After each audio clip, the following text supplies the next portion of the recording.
นี่คือเป็นบริเวณที่ก็ไม่ไม้ก็นองหานที่เป็นตรงนี้เรียกว่าดอนสวรรค์ละนี่ตอนบ่ายวันที่5วันนี้ป้าเที่ยวเกาะดอนสวรรค์ได้มากับพี่น้องคนมาทางกาฬสินธุ์ไปเลยลูกค้าก่อนทำผสมก็ได้มาบริเวณเกาะดอนสวรรค์ก็ไม่ไม้ละนี่มากันหลายคนได้ทางเจ้ามาแต่กาฬสินธุ์ไปเลยปันคำผสมก็ได้มีโอกาสได้หมู่มานำเลยได้หมู่มาเที่ยวก็ดอนสวรรค์พอดีได้มาเนี่ยตอนบ่ายมานี่วันที่5มานี่ก็เลยได้มีโอกาสมาเที่ยวบริเวณก็ดอนสวรรค์ก็ไม่ใหม่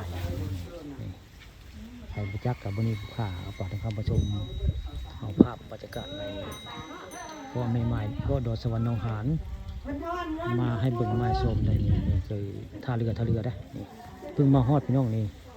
วันนี้มากับคนบ้านอื่นนะเจ้าเสียงนั้นเสียงนกยูงห้องนกยูงนะนกยูงก็ห้องแทบปูประตูจักอยู่ใส่ได้ถึงได้เสียงห้องนกยูงกันปูนกยูงก็ทักทายขนาดเนาะตะเก้า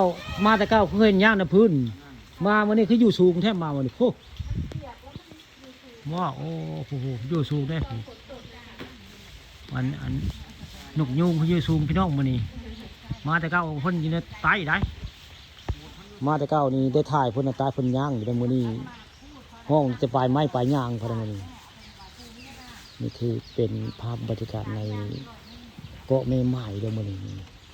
คือว่าเกาะดอนสวรรค์ละลูกค้าปานคำผสมมื้อนี้ได้มีโอกาสมาครั้งที่4แล้วมื้อนี้ได้ยินแต่เสียงนกฮ้องทึ่งไปได้นกยูงฮ้องแต่ปลายย่างบ่มื้อนี้ฝนตกฝนเลยขึ้นอยู่ปลายย่างนะนกยูงมื้อนี้